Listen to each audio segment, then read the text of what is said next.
Bismillahirrahmanirrahim. Assalamualaikum warahmatullahi wabarakatuh. Alhamdulillahi rabbil alamin, hamdan katsiran tayyiban mubarakan fihi kama yuhibbu rabbuna wa yarda. Asyhadu an la ilaha illallah wahdahu la syarika lah wa asyhadu anna Muhammadan abduhu wa rasuluh wa la nabiyya ba'dah wa ba'du.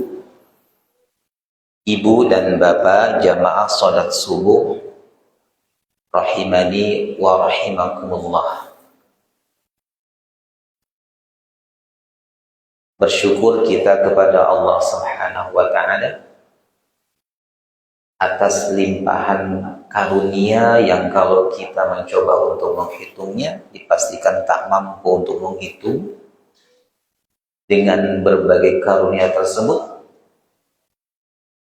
alhamdulillah kita bisa menunaikan di antara kewajiban kita kepada Allah Subhanahu wa ta'ala, yaitu salat subuh dengan berjamaah.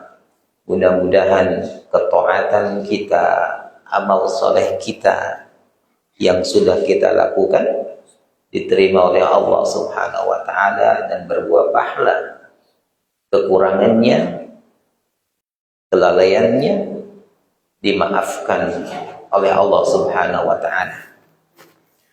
Salawat serta salam semoga tetap tercurah kepada Nabi kita Muhammad sallallahu alaihi wasallam, juga kepada keluarga beliau, para sahabat beliau, dan akhirnya kepada kita selaku umat Rasulullah sallallahu alaihi wasallam.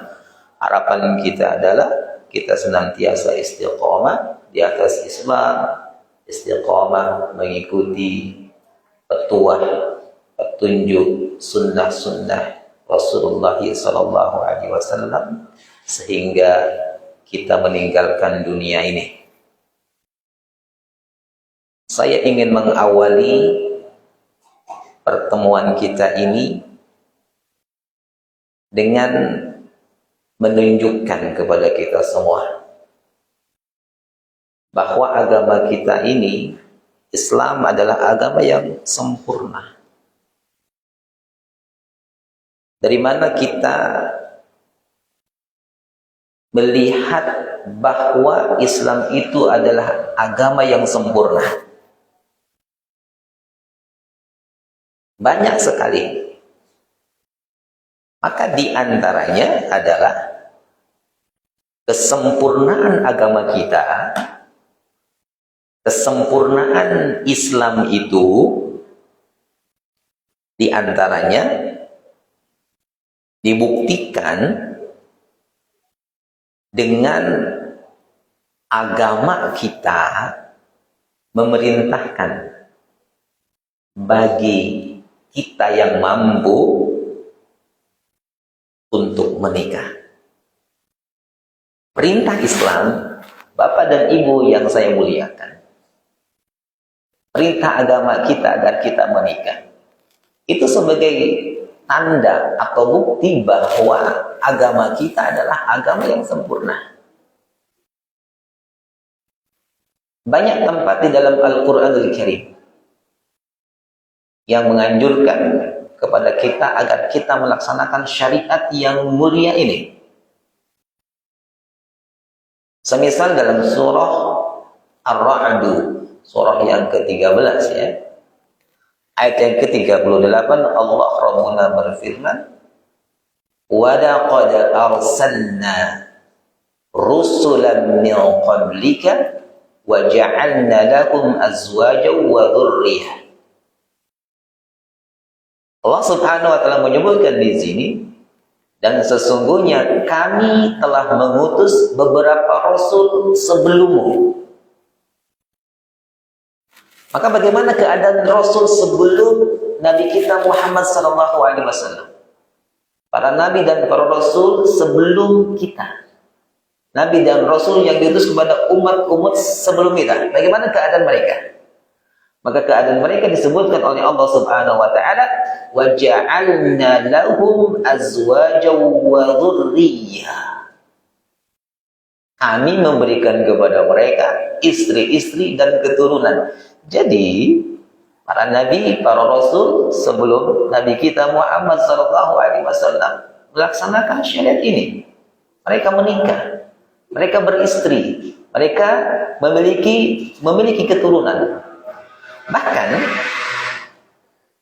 di surah yang ke-24 ayat yang ke-32, Allah Rabbul Alamin memerintahkan agar menikahkan orang yang masih lajang, orang yang masih sendiri,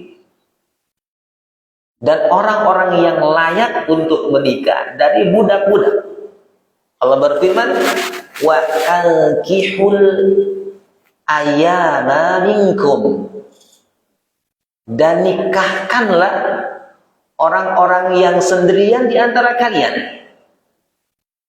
Was-salihina min ibadikum wa imaikum, dan orang-orang yang layak untuk menikah dari hamba sahaya laki-laki kalian dan hamba sahaya perempuan kalian. Lalu Allah akhir ayat ini, wa iyakunu fuqara yughnihimullahu min fadli. Jika keadaan mereka dalam keadaan fakir, maka Allah Subhanahu wa taala akan menjadikan mereka mampu dengan karunia Allah Subhanahu wa taala. Maka dua ayat ini secara gamblang, secara jelas memerintahkan kita, menganjurkan kepada kita agar kita mau menikah. Begitupun dengan Nabi sallallahu alaihi wasallam. Nabi sallallahu alaihi wasallam mengatakan tazawwaju. Rasulullah SAW memerintahkan dengan mengatakan tazawwaju, menikahlah. Ini perintah dari Nabi sallallahu alaihi wasallam. Dan Rasul pun mengatakan wala takunu, janganlah kalian karahbaniyatin nasara, janganlah kalian seperti rahib-rahib Nasrani, pendeta-pendeta Nasrani, di mana kita tahu mereka meninggalkan apa? Syariat yang sangat kita butuhkan.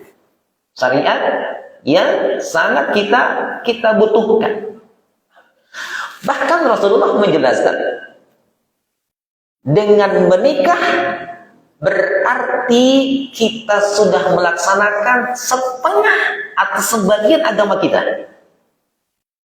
Setengah sebagian agama kita ada dalam pernikahan, Bapak dan Ibu sebutkan. Setengahnya lagi ada di luar pernikahan. Rasul mengatakan, idza tajawwajal 'abdu, jika seseorang itu menikah, faqad istakmala nisfad dini, maka sungguh dia telah menyempurnakan setengah dari agamanya. Falyattaqillah fima baqiya, maka bertakwalah kepada Allah Subhanahu wa taala dari sisa bagian agama dari setengah itu. Bahkan Bapak dan Ibu yang saya muliakan, Rasulullah sallallahu alaihi wasallam mengatakan, man waqaqallahu syarrasnaini walajal jannah. Rasul menyebutkan di antara faidah menikah, kata Nabi, barang siapa yang dipelihara oleh Allah Subhanahu wa taala dari keburukan dua perkara. Man waqaqallahu syarrasnaini, barang siapa yang Allah jaga dari keburukan dua perkara, walajal jannah, niscaya dia masuk surga. Apa keburukan yang disebutkan oleh Nabi Shallallahu Alaihi Wasallam? Kalau kita terhindar dari keburukan tersebut, dipastikan masuk surga.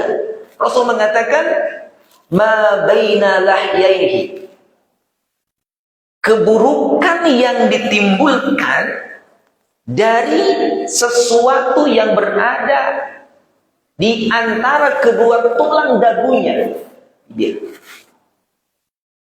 Orang yang terhindar dari keburukan lisannya, ikhwan, mendapatkan jaminan dari Nabi Shallallahu Alaihi Wasallam, itu wahyu dari Allah Subhanahu Wa Taala, dia terhindar dari keburukan dan dia pasti masuk surga. Keburukan yang kedua yang terkait dengan pembicaraan kita, wa ma baina rijlaihi,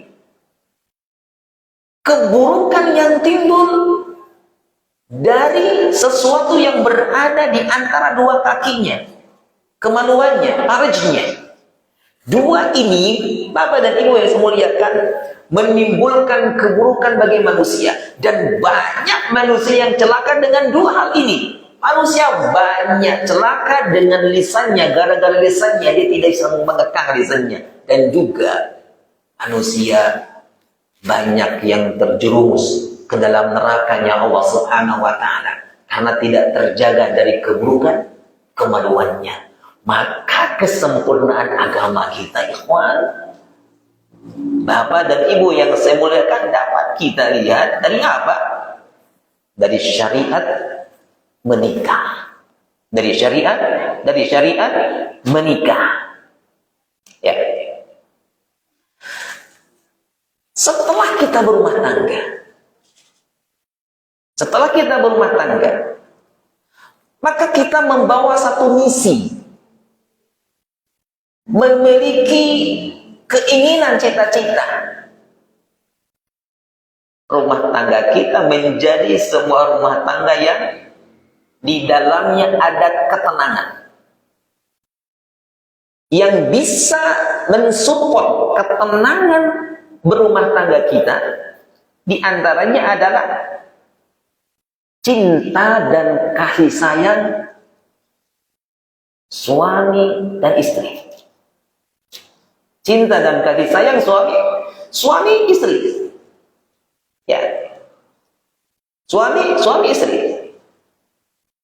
Dan ketentraman itu, ikhwani fiddin, itu bergantung, ketenangan sebuah rumah tangga itu akan terwujud atau bergantung kepada anggota keluarga itu. Jika anggota keluarga itu saling menghargai, saling mencintai, saling menyayangi, dan mengerti, memahami, dan melaksanakan tugas masing-masing, maka dipastikan ketenangan itu akan ada dalam sebuah rumah tangga. Dan tatkala hal itu hilang dari sebuah keluarga, maka dipastikan hancur rumah tangga itu. Di antara faktor yang bisa menghancurkan sebuah rumah tangga adalah dari sisi wanita. Jadi dari sisi wanita bisa menentukan sebuah rumah tangga itu hancur. Tidak ada ketenangan di dalamnya. Karena para istri menjadi para istri yang nusyuz, para istri yang durhaka kepada suaminya, para istri yang tidak menunaikan hak yang wajib dia tunaikan atas hak suaminya. Maka ikhwani fiddin, Bapak dan Ibu yang saya muliakan, di antara karakter istri yang dibenci, tentunya dibenci oleh Allah Subhanahu Wa Taala, dibenci oleh suaminya, dibenci oleh putra-putrinya, yaitu tipikal istri yang nusyuz. Apa itu nusyuz? Kita ketahui dulu definisi nusyuz. Nusyuz itu bahasa Arab. Secara bahasa memiliki makna, memiliki arti sesuatu yang menonjol, sesuatu yang tinggi. Ya. Secara bahasa nusyuz itu adalah sesuatu yang tinggi atau sesuatu yang menonjol. Adapun secara istilah syar'i yang dimaksud dengan nusyuz itu adalah istri yang durhaka kepada suami dalam rangka ketaatan pada suami yang Allah wajibkan atasnya. Ya. Dengan sebuah pembangkangan yang sangat menonjol, yang sangat nyata, yang sangat jelas. Hal ini diperkuat oleh definisi yang disampaikan oleh Al-Imam Ibnu Katsir rahimahullah ta'ala, yang mengatakan bahwa nusyuz itu adalah meninggalkan perintah suami, menentang suami, dan membencinya. Maka secara simpel, secara sederhana, nusyuz dapat kita pahami adalah istri tidak lagi menjalankan kewajiban-kewajibannya yang merupakan hak suami. Itu nusyuz. Maka seorang istri yang nusyuz itu haram, dilarang oleh agama kita. Seorang istri yang tidak mentaati suaminya dalam perkara-perkara yang diwajibkan oleh Allah Subhanahu wa ta'ala atas istri tersebut, wajib taat kepada suaminya, berarti istri tersebut istri yang nusyuz, istri yang tidak taat kepada suaminya, istri yang membangkang suaminya. Maka nusyuz di dalam agama kita itu haram. Wanita yang membangkang, wanita yang tidak taat kepada suaminya itu haram. Karena ketika itu wanita sudah tidak lagi mempedulikan kewajiban-kewajibannya kepada suaminya. Ya. Dalam Al-Quran, Bapak dan Ibu yang saya muliakan, Allah memerintahkan kepada para suami untuk memberikan hukuman kepada istri yang membangkang, istri yang melakukan nusyuz, istri yang tidak taat lagi kepada suaminya. Maka Allah memberikan perintah kepada siapa? Kepada para suami untuk memberikan hukuman. Maka dapat kita pahami, agama kita, Islam, Allah Azza wa Jalla tidak semata-mata memerintahkan kepada para suami untuk menghukum, memberikan hukuman kepada para istri yang melakukan nusyuz, istri yang tidak taat kepada suami, istri yang membangkang kepada suami, kecuali itu menunjukkan istri tersebut telah melakukan sesuatu yang diharamkan oleh Allah Subhanahu wa ta'ala. Kita lihat An-Nisa ayat yang ke-34. Di dalam ayat yang mulia ini Allah Jalla wa Ala berfirman, "Wallati takhafuna nusyuzahunna." Dan wanita-wanita yang kamu khawatirkan nusyuznya, wanita-wanita yang kalian khawatirkan mereka membangkang kalian, tidak taat kepada para suami, fa'iluhunna, maka kepada mereka, ya, kepada para suami yang ada kekhawatiran, yang menemukan fakta atau indikator istrinya sudah tidak taat lagi kepadanya, maka Allah memerintahkan fa'iduhunna, maka nasihatilah mereka, wahjuruhunna fil madaji'i, Pisahkanlah mereka dari tempat tidur mereka. Nasihati, pisahkan dari tempat tidur mereka. Wadribuhunna, dan pukullah mereka.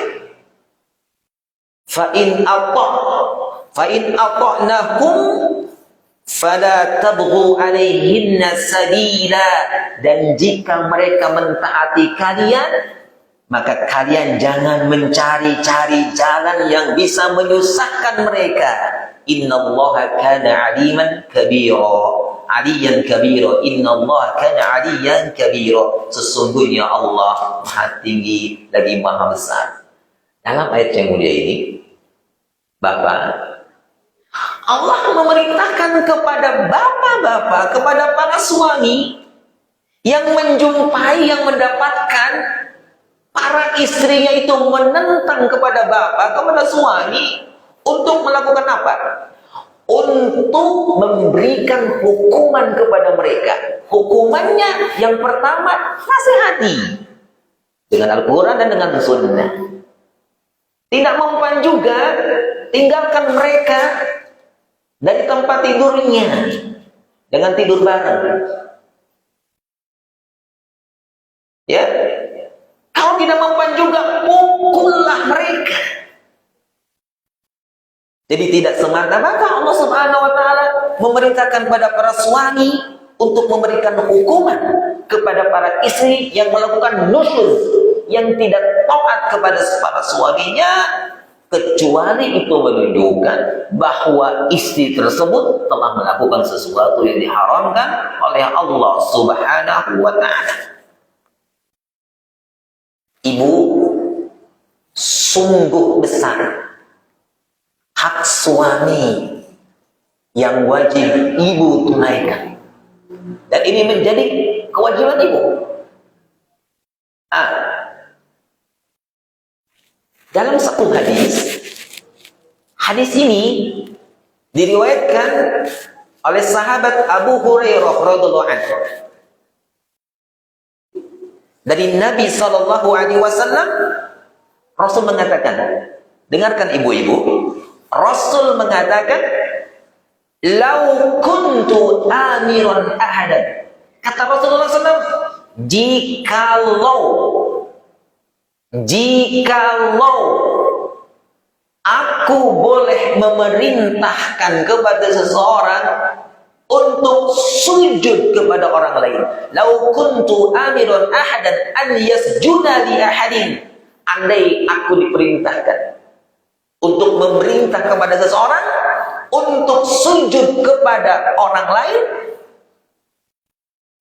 la amartu al-mar'ata an tasjuda li zawjiha, niscaya aku akan perintahkan wanita itu sujud kepada suaminya.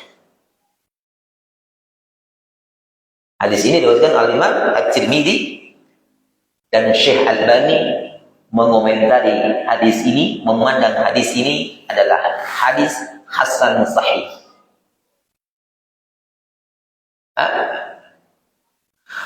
Bahkan Nabi SAW memberikan ancaman kepada para wanita, para istri yang nusyuz, dengan ancaman yang sangat berat sekali. Di antaranya adalah Nabi kita Muhammad SAW bersabda, mengatakan, la yanzurullahu ila imra'atin la tashkuru li zawjiha wa hiya la tastaghni anhu. Kata Nabi SAW, Allah tidak akan memandang, Allah tidak akan melihat seorang istri yang tidak berterima kasih atas kebaikan suaminya, padahal ia selalu butuh kepada suaminya. Istri yang tidak bersyukur, istri yang tidak berterima kasih atas kebaikan, atas pemberian suaminya, itu adalah istri yang nusyuz. Istri yang tidak bersyukur, istri yang tidak berterima kasih atas kebaikan suaminya.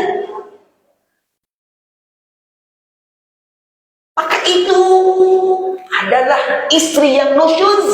Maka kata Nabi SAW, la yanzurullah ila imra'atin la tashkuru li zawjiha. Allah tidak akan pernah memandang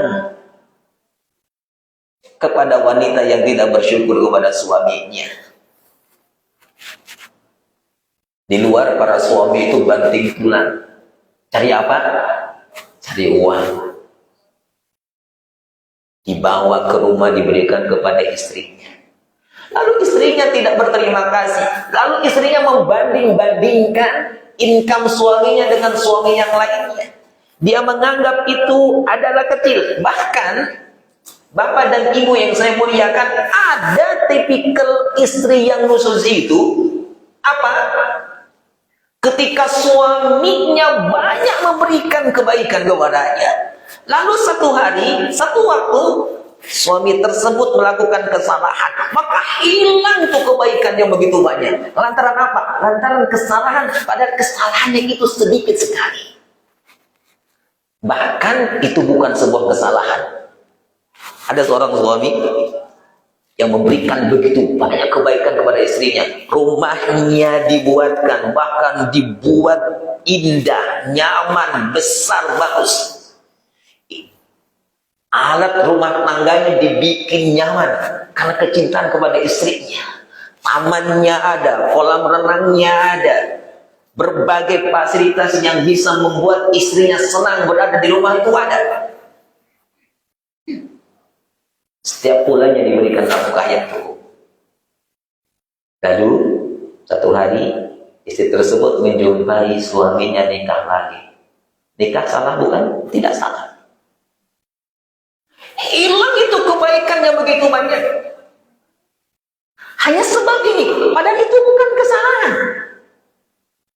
Sehingga pantas kalau Nabi SAW menyebutkan tentang nusudnya seorang wanita, di antara bentuk nusudnya itu adalah tidak bersyukur pada suaminya, tidak berterima kasih pada suaminya. Kata Nabi SAW, uritun nara, telah diperlihatkan kepadaku neraka. Fa'idha aktsaru ahlihan nisa yakfurun, maka kebanyakan penghuni dari neraka tersebut, kata Nabi SAW, adalah para wanita yang furun, yaitu para wanita yang kufur.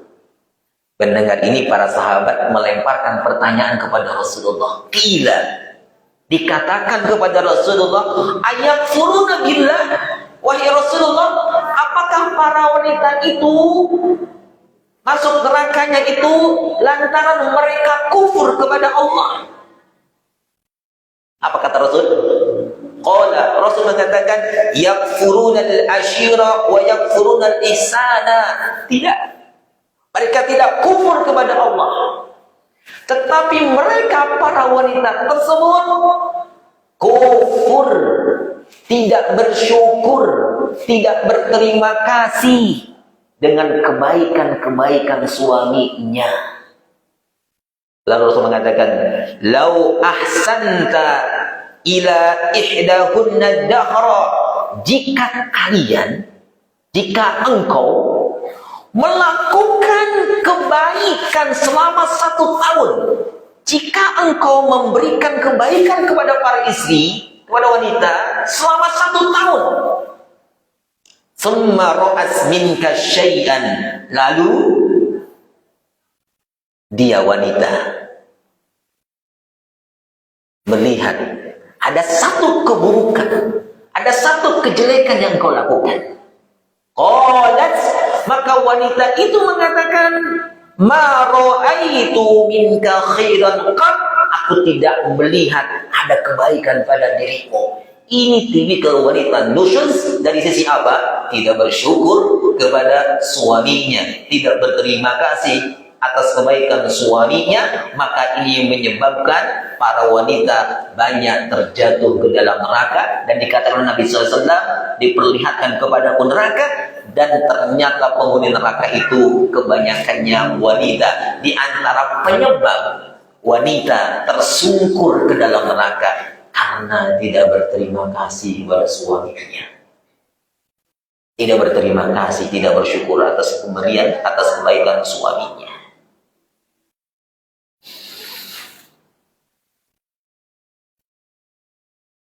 Usaid bin Mihsan, dia bercerita dengan mengatakan, Ataitu Rasulullah sallallahu alaihi wasallam fi ba'dil hajah. Aku mendatangi Rasulullah sallallahu alaihi wasallam untuk suatu keperluan. Ketika Usaid bin Mihsan berjumpa dengan Nabi sallallahu alaihi wasallam untuk hajat tertentu, untuk kebutuhan tertentu, maka Rasulullah bertanya kepada dia, "Ai hadihi?" Siapa ini? "Adatu ba'din anti?" Sudahkah engkau memiliki suami? Maka kata Usaid, "Qultu," aku pun menjawab, "Na'am, ya, aku sudah memiliki suami, aku sudah menikah." Qala, maka Rasul mengatakan kepadanya, "Fa kaifa anti lahu?" Fa kaifa anti lahu? Bagaimana hubungan engkau dengan suamimu? Maka Husain bin Mihsan dia mengatakan, "Ma'aluhu illa ma'ajaztu anhu." Ya, ia mengatakan, saya selalu mentaati suamiku selama aku mampu untuk mentaatinya. Maka Rasul mengatakan, fa aina anti minhu fa innama huwa jannatuki wa naruki. Hendaknya engkau memperhatikan hubungan engkau dengannya, karena sesungguhnya suamimu itu adalah surgamu dan suamimu itu adalah nerakamu. Ibu yang saya muliakan, perhatikan apa yang dikatakan oleh Nabi SAW. Dari hadis ini kita mengetahui betapa besar, betapa agungnya hak-hak suami yang wajib ditunaikan oleh istrinya. Sehingga Rasulullah SAW tadi menyebutkan, andai aku diperintah untuk memerintahkan kepada seseorang agar bersujud kepada orang lain, Nabi mengatakan, niscaya aku akan memerintahkan para wanita bersujud kepada suaminya. Bahkan ibu, pembangkangan ibu kepada suami, nusyuznya ibu kepada suami, itu akan membuat ketaatan ibu tidak diterima oleh Allah Subhanahu wa taala, akan membuat salat ibu tidak akan sampai, tidak akan diterima oleh Allah Subhanahu wa taala. Dalam satu hadis yang diriwayatkan oleh Imam At-Tabarani dan juga diriwayatkan oleh Imam Hakim, Rasul mengatakan, "Isnani la tujawizu salatuhuma ru'usahuma." Ada dua orang yang sholatnya tidak melampaui kepalanya. Ada dua orang yang sholatnya tidak melampaui kepalanya. Maksudnya adalah sholatnya tidak diterima oleh Allah Subhanahu wa ta'ala. Yang pertama Rasul mengatakan, "Abdun abaqa min mawalihi hatta yarji'a." Seorang budak yang lari dari tuannya sehingga dia kembali kepada tuannya. Dan yang keduanya, Rasulullah mengatakan tentang ibu, tentang istri yang nusyuz, tentang istri yang tidak taat kepada suaminya.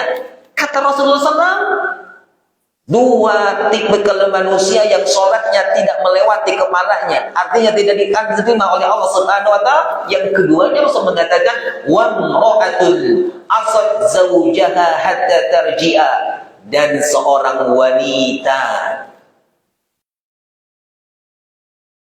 yang durhaka kepada suaminya sehingga ia rujuk. Subhanallah, kedurhakaan istri, ketidaktaatan istri kepada suaminya, nusyuznya istri kepada suaminya, itu menyebabkan apa? Ketaatannya berupa salat tidak diterima oleh Allah Subhanahu wa ta'ala. Ini ancaman yang sangat besar, ibu. Bahkan Rasulullah mengatakan, dan ucapan beliau ini dalam rangka memberikan peringatan kepada para wanita, para istri. Rasul mengatakan, "Salasatun la tujawidu salatuhum adanahum." Kata Nabi SAW, ada 3 orang yang sholatnya tidak akan melampaui telinganya. Yang pertama Rasul mengatakan, "Al-abdul abaku hatta yarji'a." Seorang hamba yang lari dari tuannya sehingga dia kembali. "Wa imra'atun batat wa zawjuha 'alaiha sakhitun." Yang keduanya, wanita yang bermalam, wanita yang melewati malamnya, sedangkan suaminya marah kepadanya. Seorang istri, seorang wanita yang melewati malam, tetapi suaminya tidak ridha. Suaminya marah dibuatnya. Entah dengan apa yang membuat suaminya marah. Maka membuat apa? Membuat sholatnya itu tidak melewati telinganya. Artinya apa? Tidak akan diterima oleh Allah Subhanahu wa Ta'ala. Yang ketiganya Rasul mengatakan, "Wa imamu qaumin wa hum lahu karihun."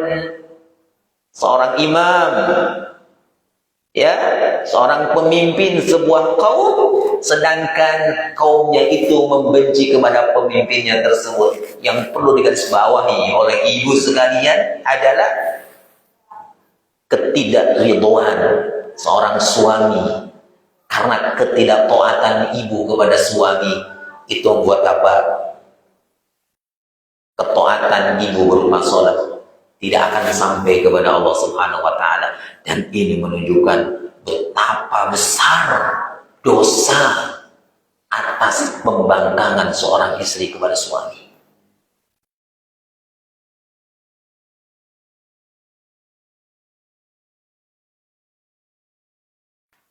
Yang di pojok sana bertanya, "Ustaz, bentuk-bentuk pembangkangan atau bentuk nusyuz seorang istri kepada suami itu apa saja sih?" Perhatikan ibu, ini nasihat saya tujukan khusus kepada ibu, karena judul kita adalah tipikal istri yang dibenci. Tentunya pertama dibenci Allah, dibenci suaminya, dibenci oleh putra-putrinya. Bentuk nusus yang pertama, bentuk pembangkangan seorang istri yang pertama kepada suaminya, yang kita tadi tahu dari paparan, hukumnya haram, ancamannya sangat berat sekali. Seorang istri dikatakan istri yang nusyuz, yaitu jika istri tersebut enggan untuk memenuhi hajat biologis suaminya. Paham kalimat ini? Insyaallah paham. Dikatakan istri itu nusyuz, membangkang, tidak taat kepada suaminya. Seorang istri yang enggan untuk memenuhi hajat biologis suaminya. Keengganan istri memenuhi hajat biologis suaminya lalu menimbulkan kemurkaan, ketidakridhaan, kemarahan, kejengkelan suaminya, itu menyebabkan apa? Menyebabkan para malaikat melaknat istri itu.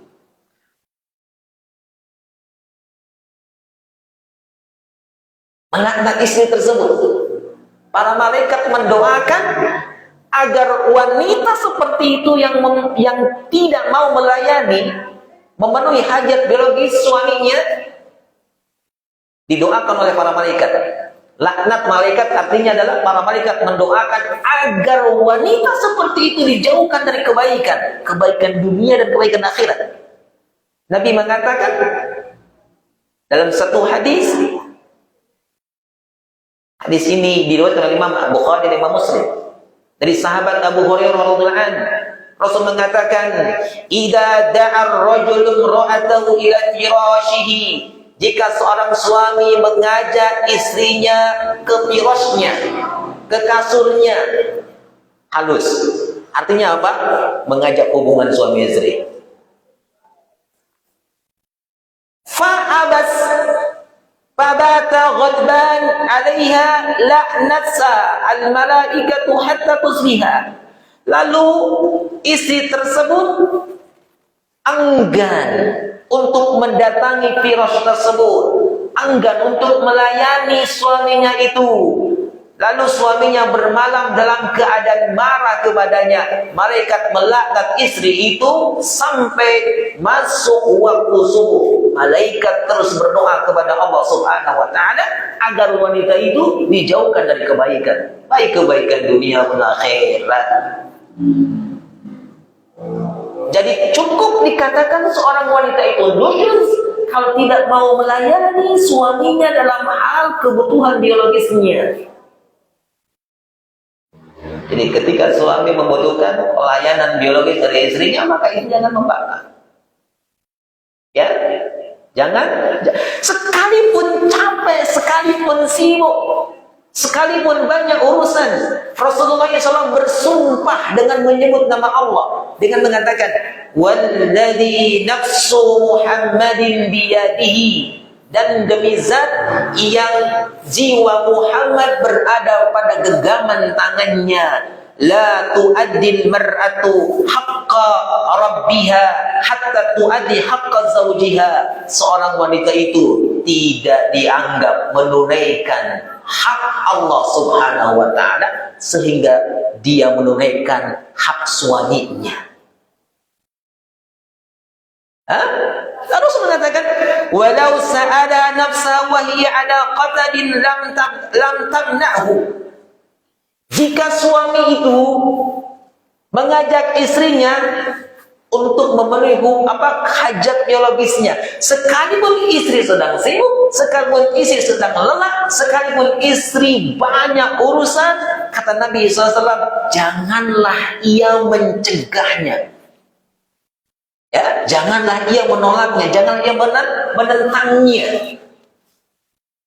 Jadi bentuk nusuz yang pertama dijelaskan secara syar'i adalah seorang istri ketika suaminya ingin mendapatkan pelayanan biologisnya, lalu istri itu menolak dengan berbagai alasan, kecuali alasannya syar'i. Semisal haid, maka boleh menolak. Ya, boleh menolak, tetapi bukan berarti tidak bisa melakukan yang lainnya. Masih bisa melakukan yang lainnya. Yang kedua, bentuk nusyuz seorang istri kepada suami. Berapa menit lagi Ustaz Sudi?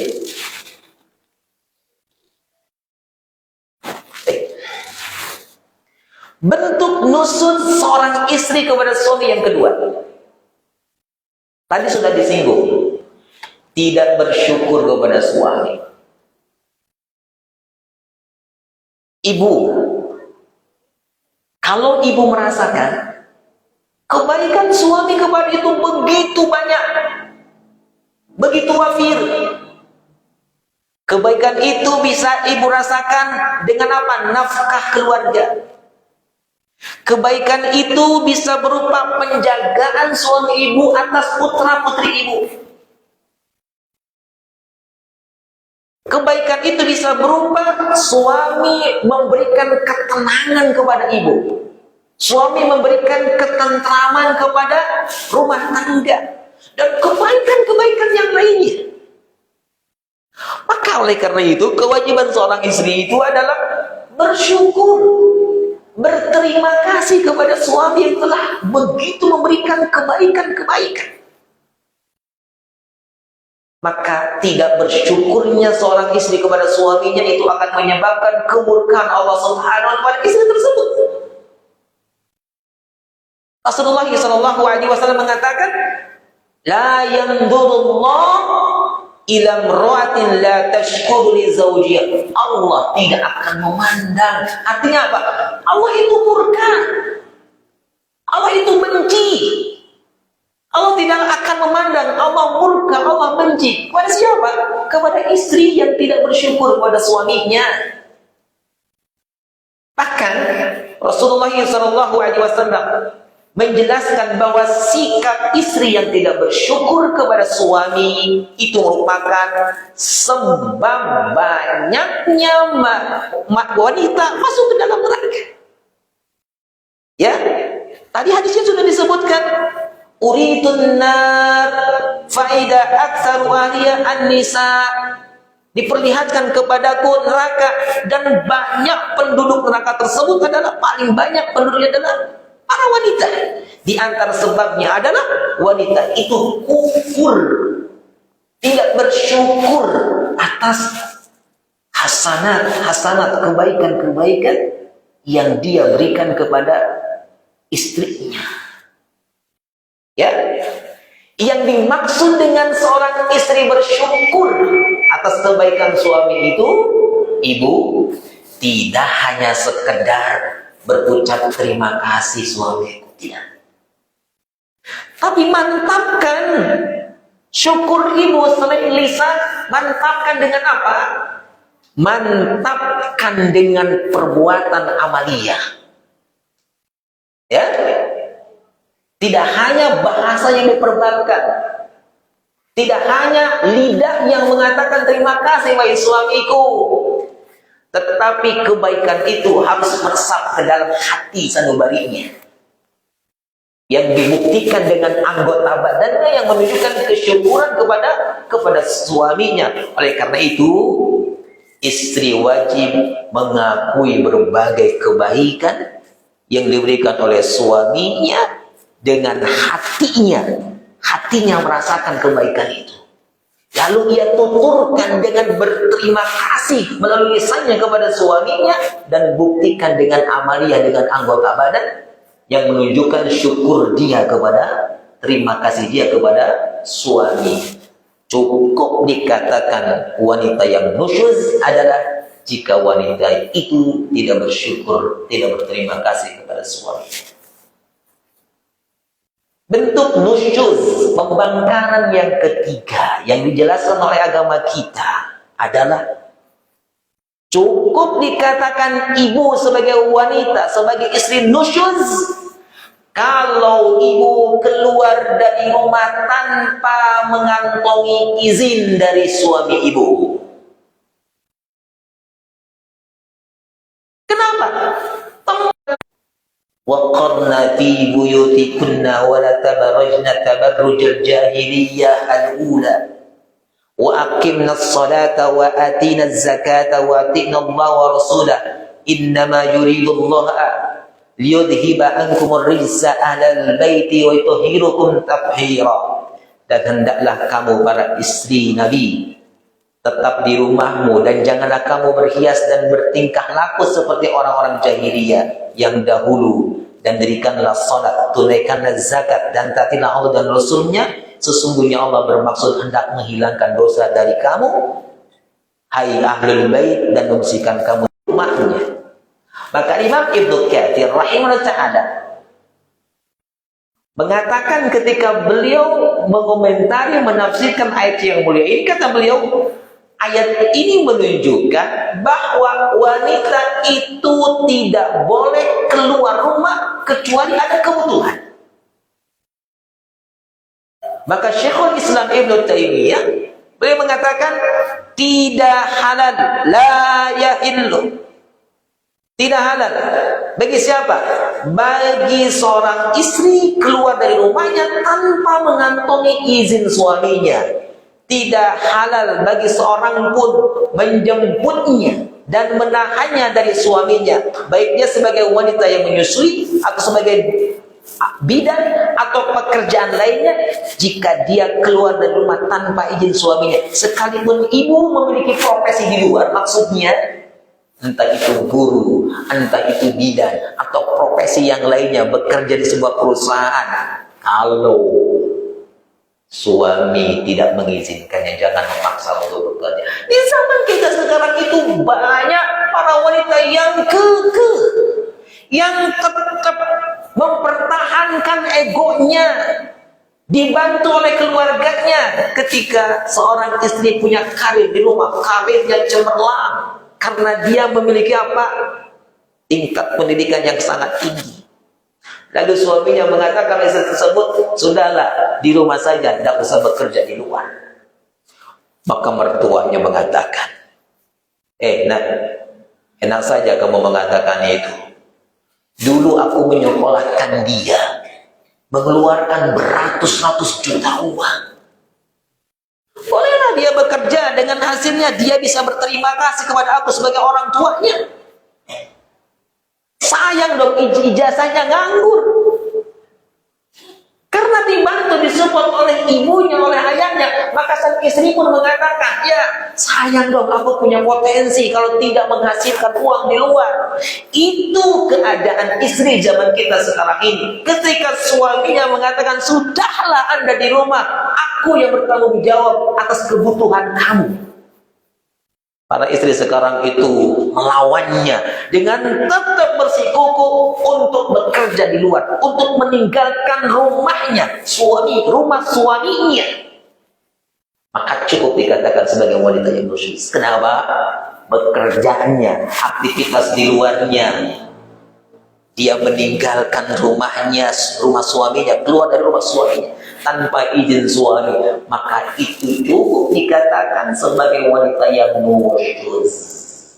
Kompromikan kembali ibu ketika ibu harus bekerja. Apakah suami ibu merestuinya, memberikan izin? Kalau tidak, ya sudah di rumahnya. Dia bertanggung jawab atas kebutuhan ibu itu adalah suami. Karena suami berkewajiban untuk memberikan nafkah. Kalau dikira nafkah itu kurang, maka bicarakan lagi dengan suaminya. Kalau ibu harus membantu suami dengan bekerja di luar, bicarakan dengan suami. Yang terakhir, ibu yang saya muliakan, bentuk nusyuz, bentuk pembangkangan, bentuk ketidaktaatan seorang istri kepada suami. Istri suka menyakiti perasaan suami. Hah? Termasuk kewajiban istri mentaati perintah suami, menyenangkan ketika suami melihatnya. Maka kalau istri berbuat sebaliknya, membuat murka suaminya, membuat marah suaminya dengan bentuk apapun, maka seorang istri yang membuat suaminya marah, istri yang membuat suaminya murka, itu akan mendapatkan kemurkaan dari Allah Subhanahu wa ta'ala. Dalam hadis Mu'adz ibnu Jabal dari Nabi SAW yang mengatakan, la tu'adzim ra'atun zawjaha fi dunya, tidaklah seorang istri menyakiti suaminya di dunia, illa qadat zawjatuhu min huril 'ain, kecuali istri dari suaminya tersebut dari bidadari. Dia akan mengatakan, la tu'dhihi, jangan kalian menyakiti dia. Qatalakillahu, maka Allah akan membinasakan engkau. Fa innama huwa indaka dakhilun, sesungguhnya dia atas engkau itu hanya sebatas tamu. Yushiku an yufariqaki ilaina, hampir saja dengan perbuatan engkau itu memisahkan kalian dengan suami itu dan dia datang kepadaku. Dalam hadis yang mulia ini kita mendapatkan bahwa seorang istri yang menyakiti suaminya itu akan menyebabkan Allah Subhanahu wa ta'ala akan membinasakan dia. Artinya apa? Allah tidak senang, Allah murka kepada wanita tersebut. Ya,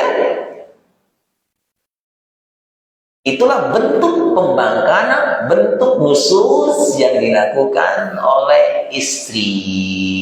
Jadi tipikal istri yang buruk di pandangan Allah, di pandangan suaminya, di pandangan putra-putrinya adalah wanita yang nusyuz. Siapakah wanita yang nusyuz itu? wanita yang melakukan pembangkangan, wanita yang tidak taat kepada suaminya. Tetapi di akhir ucapan ini saya ingin menyampaikan kepada para istri, batasan taat kepada suami itu seperti apa? Batasannya adalah ketaatan itu harus dibangun di atas ketaatan kepada Allah Subhanahu wa taala. Ketika suami ibu memerintahkan kepada ibu dengan perintah yang tidak bertentangan dengan Allah, tidak bertentangan dengan Rasulullah SAW, maka taatilah.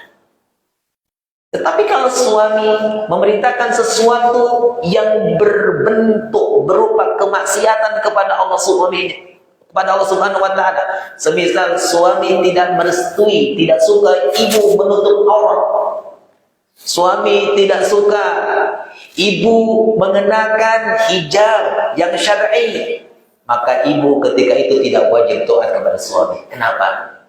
Ketaatan itu dibangun di atas kemaksiatan kepada Allah Subhanahu wa taala. La ta'ata fi maksiatillah. Tidak ada ketaatan dalam rangka bermaksiat kepada Allah Subhanahu wa taala.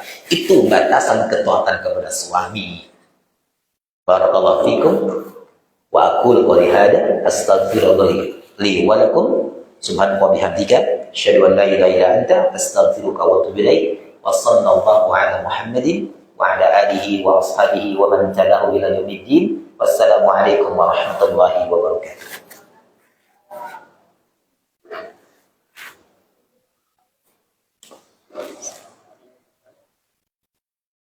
陷入深入。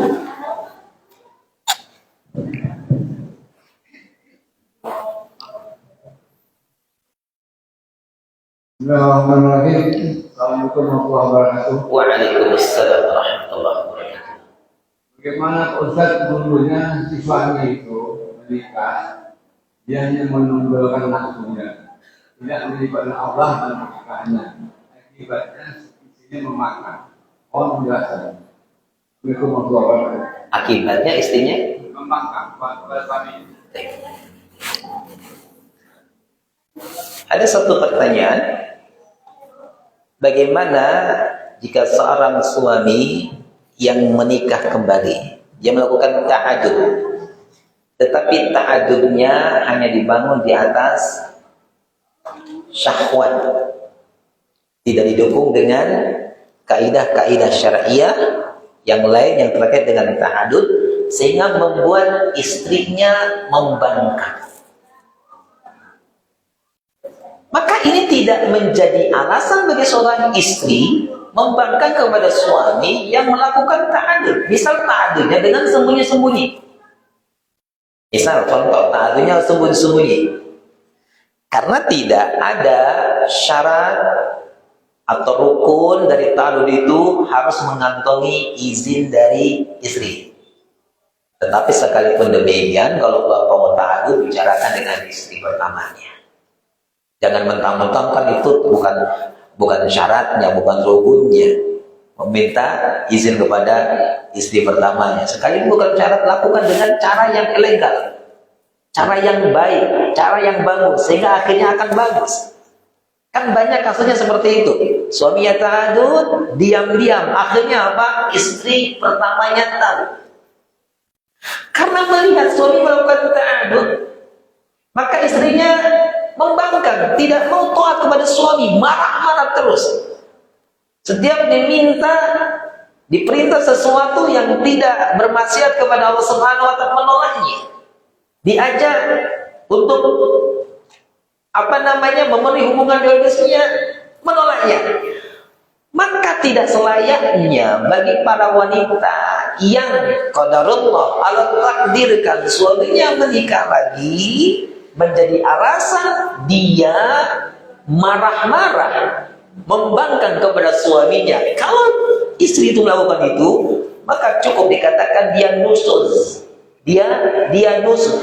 Kalau ada sesuatu dari ta'adud yang dilakukan oleh suaminya dan itu melakukan dosa kepada Allah Subhanahu wa taala, salah satu di antaranya misal mengurangi hak yang wajib ditunaikan oleh suami atas istrinya,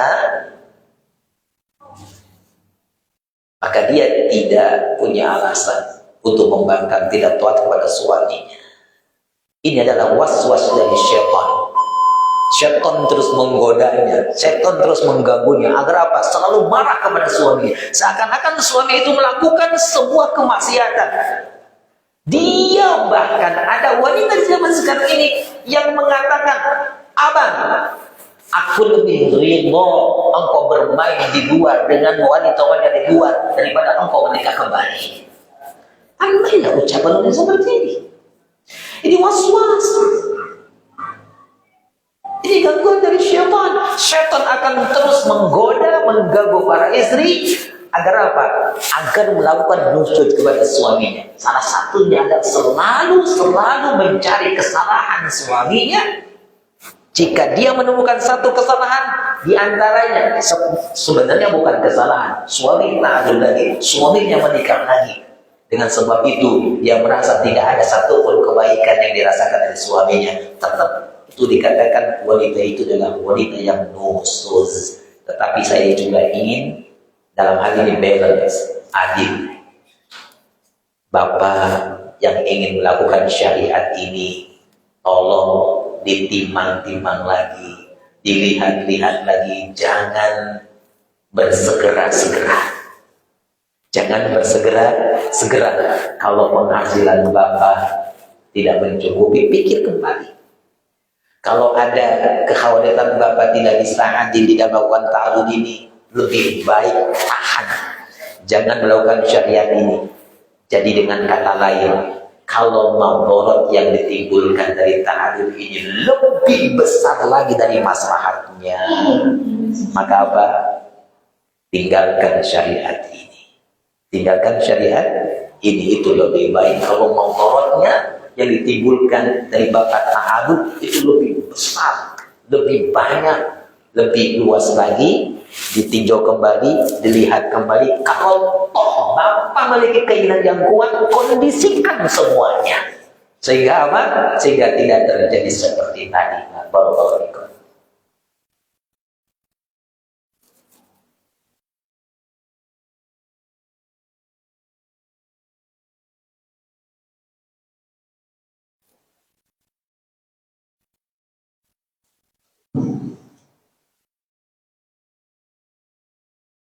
Assalamualaikum warahmatullahi wabarakatuh. Waalaikumsalam warahmatullahi.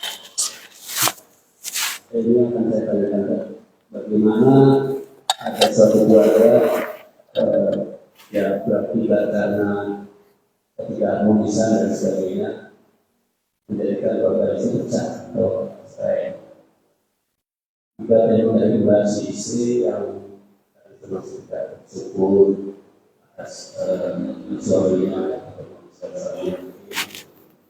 dan yang ekonomi kan begitu. Nah, setelah itu sampai puncaknya cerai itu dan si istri tidak bisa itu. Tetapi dalam perceraian itu suami betul-betul tersakiti, betul-betul tersakiti sampai istilahnya tidak ada maaf untuk itu. Tidak memaafkan ya. Yang saya tanyakan, apakah si istri ini akan berdosa selamanya karena dengan perbuatan itu, selama suami itu mantan suaminya tidak memberikan maaf kepada istrinya, dan sebaliknya si istri tersebut juga tidak minta maaf atas kesalahan yang sebelumnya terjadi kepada suami. Terus kedua, bagaimana kalau seorang istri yang mempunyai profesi kerja itu, tapi pada suatu saat dalam keadaan makan, dia berangkat bekerja atau keluar rumah tanpa izin suaminya, bilang begitu aja. Apakah itu termasuk istri yang membangkang? Terima kasih. Assalamualaikum warahmatullahi wabarakatuh. Waalaikumsalam. Dua pertanyaan, saya jawab pertanyaan yang kedua. Sebenarnya yang kedua ini sudah dibahas tadi.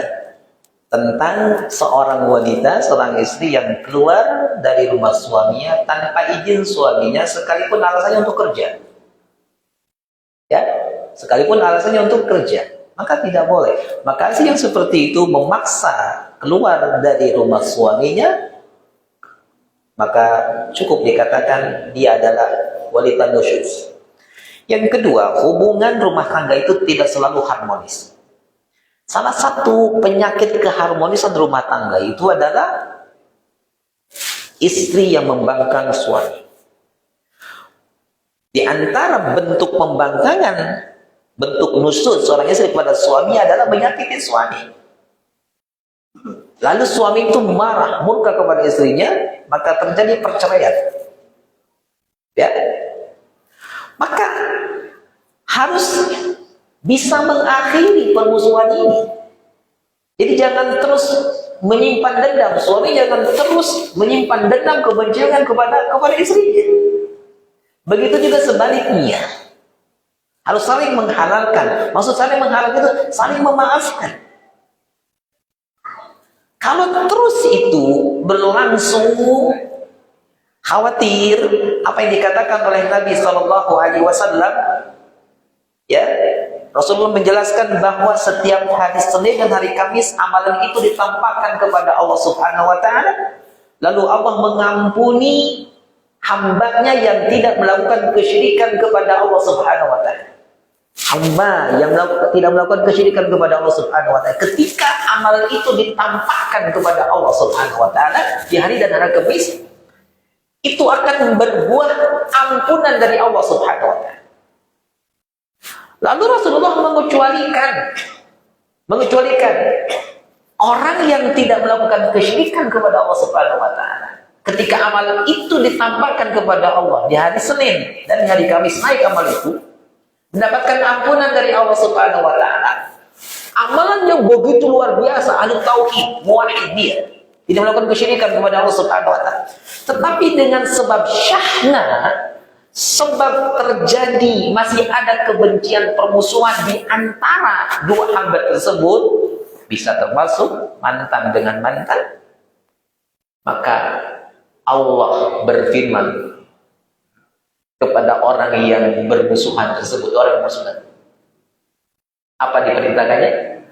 Agar pengampunan dosanya itu ditangguhkan oleh Allah Subhanahu Wa Taala. Andiru bainahum hatta yastaliha.